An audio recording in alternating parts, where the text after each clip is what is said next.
Good morning. So I have a doctor's appointment that I'm headed to this morning. Um, I had a prayer call this morning. It was really good. I wanted to share just a little bit about what we were talking about. Oh, this sun, y'all, is like beaming this morning. Some of the things that we were talking about, we it was based on Philippians chapter 4, where it says that I can do all things through Christ, and we were talking about how like sometimes we wonder like why do we even have to like go through these things, like when when can we just chill, when can we just like live a comfortable life and everything work out for us, and why does everything have to be so difficult? Why do we have to go through so many different types of seasons? Why does it feel like there's always such a test or a struggle? And so some of the things that we talked about on this call was the fact that we do want comfortableness. And like for myself in particular, I know it seems like I'm always reaching for it to get comfortable. Like like I just want to be straight. I just want the money to be there. I want the stuff to do what the stuff supposed to do. Like why can't I get there? And I feel like the Holy Spirit was like, you don't move when you're comfortable. When you are comfortable, you get settled. And I need to make things uncomfortable so that you can press forward and actually go in the direction that I want you to go in.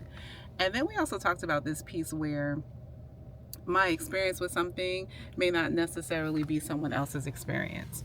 And how what begins to happen is like there are certain things that we need to experience in order to give us a certain heart posture towards some things or give us a certain courage, right? So I think about like if I experience difficulties in let's just say if I experience difficulties in like billing, like dealing with insurance companies, and if I continuously go through the struggle of that, then will begin to shift like my perspective on the type that I take, when I take it, if I take it, how I set up my practice and the things that I do.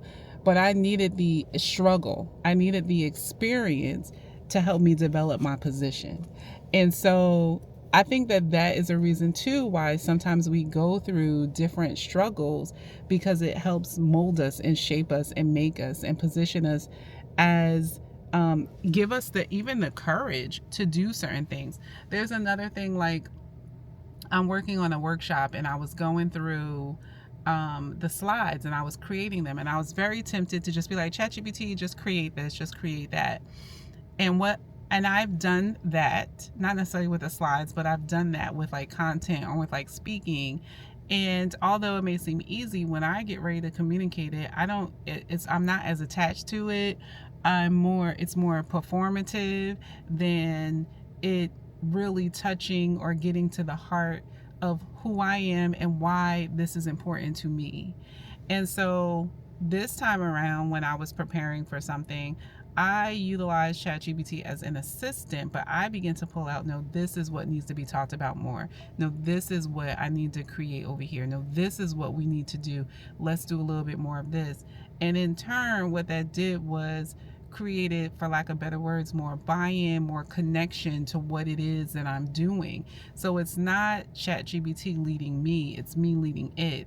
So then and we're working in collaboration to further develop the thing that I am sensing, that I am seeing, and not that you're regurgitating to me. And what that began to do was it began to make me I was more passionate. I was able to move from my space of passion. And because I had been working on it, I'm like, no, this is good. Like, this is what people need to know. I was then able, I said, you know what? I'm about to reach out. I know some specific people that this will be beneficial for. And now I'm about to reach out to specific people. And as opposed to being generic, right? And just blasting it out to everyone. Do you know within an hour, I got like 4 or 5 people signing up?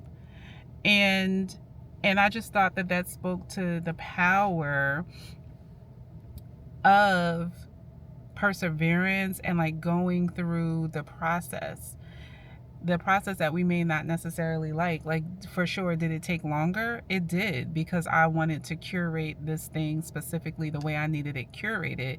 And or I could have just went with the generic version, and ChatGPT could have told me things that sound good, but they're not attached to my experience, they're not attached to my heartstrings, they're not attached to what I specifically feel like is important. And when I communicate that, it will read that way. Like it'll read like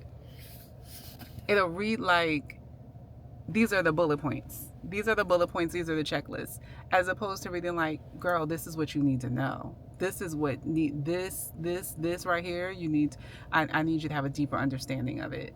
And so I just think I just wanted to hop on here and share real quick. I think it's important, as much as we hate it, as much as we hate being uncomfortable, as much as we hate change, as much as we hate things not working out, as much as we hate the work of it all, we get tired. Your girl get tired. Like, can it just be easy?